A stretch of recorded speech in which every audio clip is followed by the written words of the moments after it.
एक गोष्ट ध्यानात ठेवायची, ह्याच्या मोर जर असं काही वागलास ना तर गाठ माझ्याशी आहे, एवढं ध्यानात ठेवायचं. चल निघित ना.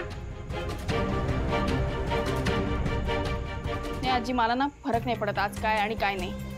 याने ना माझा संसार उद्ध्वस्त करण्याचा प्रयत्न केलाय. याला तर मी पोलिसात देईनच. मला कळतंय, माझी चूक मला कळतंय. तू सांग ना, मी तुझी कशी माफी मागू. पण बघ ना कोण आले, बघ ना तुला भेटायला. आई आई अरे कळेल ना, त्याला पण कळेल आपला बाप कसा आहे ते. उगाच त्याला ढाल नको बनवू. शिवा ऐक, प्लीज शांत हो. आशू मी कशी शांत होऊ? हा तुझ्या जीवावर उठला होता. भाऊ पण हा सणाचा दिवस आहे आपल्याकडे. नाही ना, पण ह्याला सरळ सांगून काहीही कळत नाही. मला माझी चूक कळली, मला माफ कर.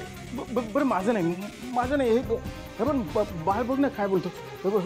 बाबू बोल बोल. ताई पप्पाला नको मारू.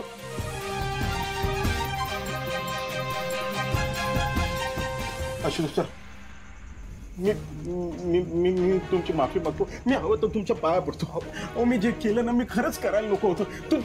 तुम्ही म्हणाल ती शिक्षा भोगायला मी तयार. अगं ते काय, उभा राहा तुम्ही. प्लीज हे असलं काहीतरी नका करू. अगं शिवा असं काय करते. कसं असलं तरी मी काका आहे ग तुझं.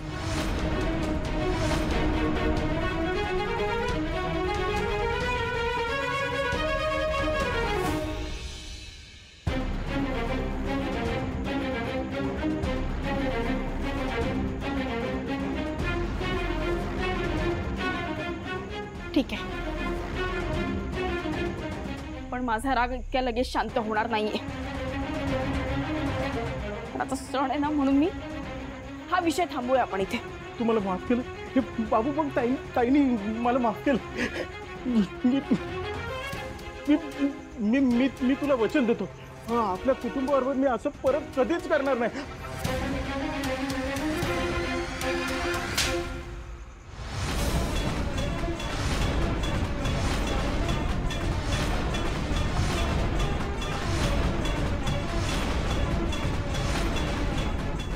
एक गोष्ट ध्यानात ठेव, तिनं माफ केलंय म्हणजे समज संपलंय असं समजू नगस. आई अगं थांबलीस का. मार ना मार ना. आजी आजी आजी आजी आजी शांत शांत शांत. हे बघा, सणवार आहे म्हणून सगळे इथे जमलेत. उगाच इथे तमाशा नको. तुम्ही शांत व्हा. तुम्ही इकडनं निघा, थांबू नका इकडे अजिबात. लाक्षरा बसली तर निघशील ना.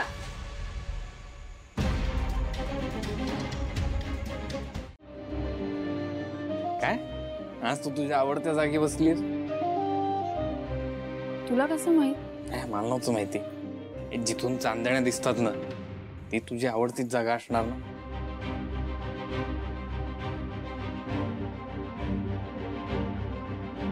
काय झालं?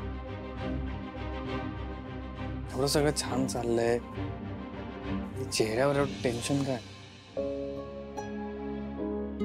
मला कळत नाही आशू, म्हणजे सगळं चांगलं चाललंय. चाललंय ना मग. हा पण असं कसं चाललंय? म्हणजे मला कळतच नाही. इतक्या पटापट गोष्टी घडतायत तर सगळं चांगलंच होतंय, आणि हे असं घडताना मला ते खरं होतंय असं वाटत पण नाहीये. शिवा, मलाही विश्वास नाही बसत या सगळ्यावर.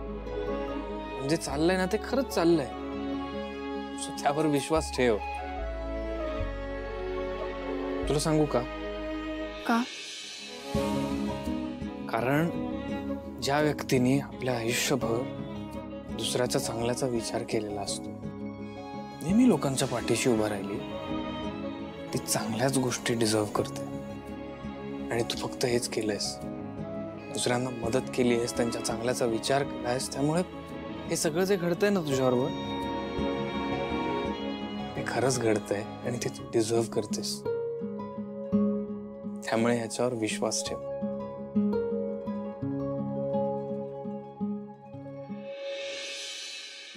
काही काळजी करू नको ग, सगळं नीट झालंय आता.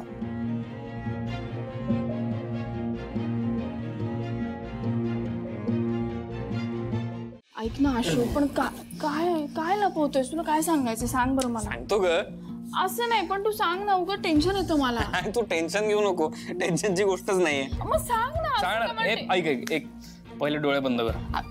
आशू ह्याने काही होत नाही, तू बंद सांग कर ना ना मला. डोळे, सरप्राईज आहे. डोळे बंद कर. अरे बंद कर पटकन. बर. हा रेडी? बघायचं नाही.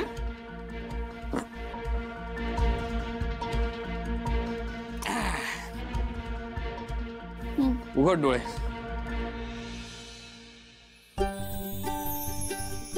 सरप्राईज.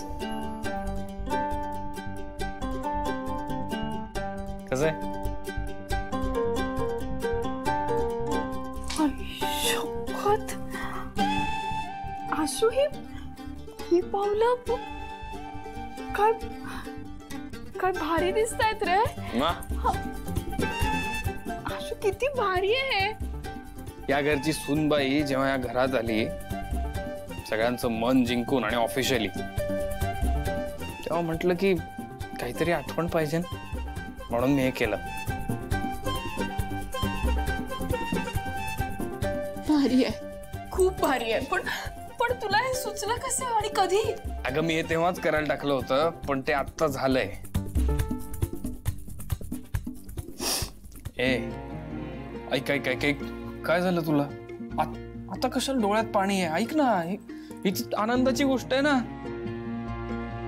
नाही तर लोक म्हणतील नवरा सारखा रडवतो बायकोला. मग रडवतोयस तू? अरे एवढं चांगलं गिफ्ट देऊन. हा, आशू मला विश्वासच नाही बसत आहे.